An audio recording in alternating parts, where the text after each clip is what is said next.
ভারতের কখনো সাহস ছিল না এবং ভবিষ্যতেও কখনো সাহস হবে না ইনশাল্লাহ আমাদের বিরুদ্ধে সরাসরি একটা সামরিক অভিযান বা একটা যুদ্ধে যোগ দেওয়ার জন্য। আমি ব্যক্তিগতভাবে বিশ্বাস করি ভারতের সাথে আমাদের কিন্তু হঠাৎ করে কোনো টেনশন হয় নাই, টেনশনটা এসকালেট করছে।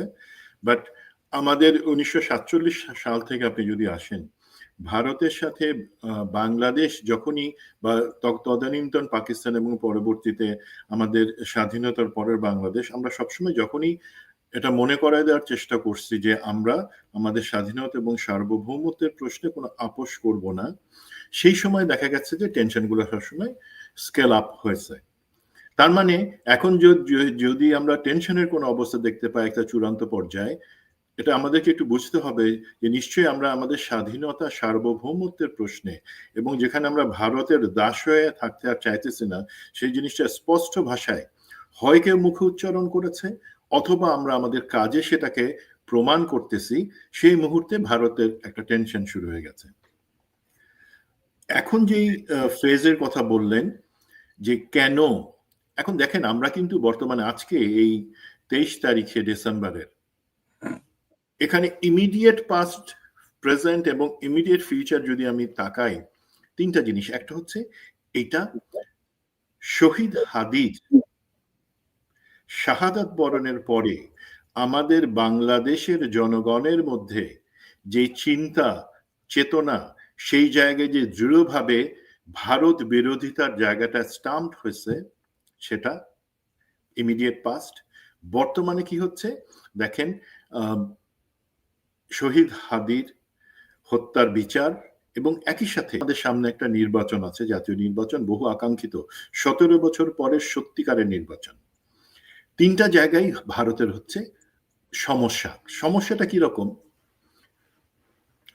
শহীদ হাদির ব্যাপারে তারা যেটা ধারণা করছিল এবং এখন একটা স্পষ্ট ইঙ্গিত মোটামুটি আসতেছে যে যেই আমরা জানি শহীদ হাদিকে হত্যার যেই প্ল্যান অথবা সেটার এক্সিকিউশন কোনো না কোনো পর্যায়ে ভারতের একটা হাত ছিল, সেটা কিন্তু বিভিন্ন মহল থেকে বলা হচ্ছে।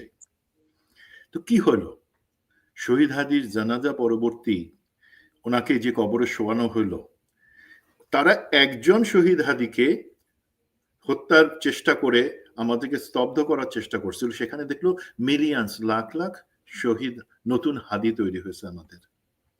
এবং সেই হাদিটা চরিত্র চেহারা কি? তারা বাংলাদেশের সার্বভৌমত্বে বিশ্বাস করে প্রচন্ডভাবে। তারা ভারতের যে আধিপত্যবাদ এবং আমাদের বিরুদ্ধে ভারতের যে প্রতিনিয়ত ষড়যন্ত্র, সেটার বিরুদ্ধে সোচ্চার কণ্ঠ। সেই একটা ছবি তারা করতে গেল এক, তার বিপরীত হয়ে গেল, লাখো হাদির জন্ম নিল। আমাদের মধ্যে হাদি ছিল, আমরা কেউ ঘুমাইছিলাম না, আমরা সচেতন ছিলাম। তারা চোখে দেখতে পাইলো এরা প্রত্যেকেই এক একটা জীবন্ত হাদি, নতুন। তো সেটা তাদের জন্য একটা বড় চিন্তা এবং সেটা তাদের যে ভারতীয় মিডিয়া বলেন, ভারতীয় রাজনীতি বলেন, সবার কাছে একটা টেনশন। আপনি দেখেন এই যে আপনি আমাদের হাই কমিশন এবং মিশনে হামলার অথবা সেটা সামনে যেই ছবিগুলো দেখালেন এবং আমাদের পররাষ্ট্র উপদেষ্টার যে বক্তব্য, উনি সেটা আনেন নাই, বাট আমরা জানি এই যারা আসছে তাদের কিন্তু রাজনৈতিক পরিচয় আছে, তারা সবাই বিজেপি সংশ্লিষ্ট।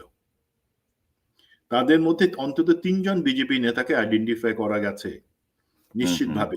তার মানে এটা হঠাৎ করে কেউ ক্ষুব্ধ হয়ে করে নাই। এই সমস্ত জিনিস পার্ট অফ দ্য প্ল্যান, যেখানে ভারতের যে বিজেপি সরকার তার যে লোকজন তারাই এটা উস্কানি দেওয়ার চেষ্টা করতেছে। এখন কেন উস্কানি দেওয়ার চেষ্টা করতেছে? আমি আসি প্রেজেন্টে যেখানে অনেকগুলো সমস্যা আছে, যেই কারণে ভারত মনে করছিল বাংলাদেশের উপরে চাপ দিয়ে বর্তমান অন্তর্বর্তী সরকার এবং পরবর্তীতে আমাদের যে একটা নির্বাচিত সরকার আসবে তাদের থেকে অনেক কিছু আদায় করবার জন্য। বাট যেই অন্তর্বর্তী সরকার বলেন অথবা সরকার যেটা আসবে ইনশাআল্লাহ ফেব্রুয়ারিতে, তাদের সামনেও কিন্তু জিনিসটা এখন ক্লিয়ার। বাংলাদেশের এই জনগণকে, জনগণের আকাঙ্ক্ষাকে, আমাদের যে লাখো হাদির জন্ম হইল, তাদেরকে উপেক্ষা করে তারা কিছু করতে পারবে না এবং তাদেরকে বাংলাদেশকে প্রথমে আনতে হবে অন্য কিছুর আগে।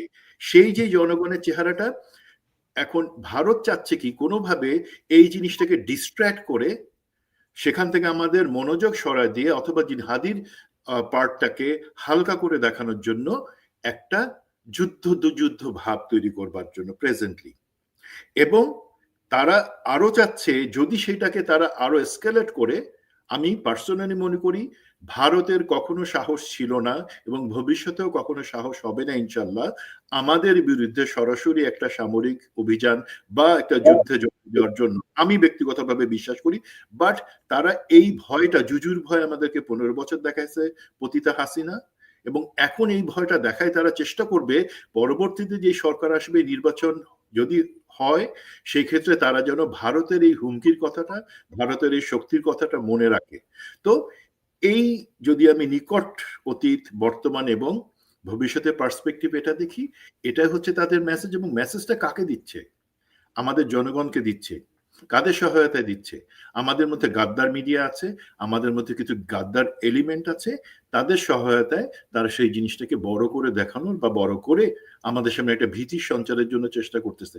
ভাই, ওরা যত এই ধরনের কাজ করবে, আমাদের সাহসটা ইনশাল্লাহ আমরা তত বেশি দেখাবো, আমাদের মধ্যে ততই নতুন নতুন হাদির জন্ম হবে ইনশাল্লাহ।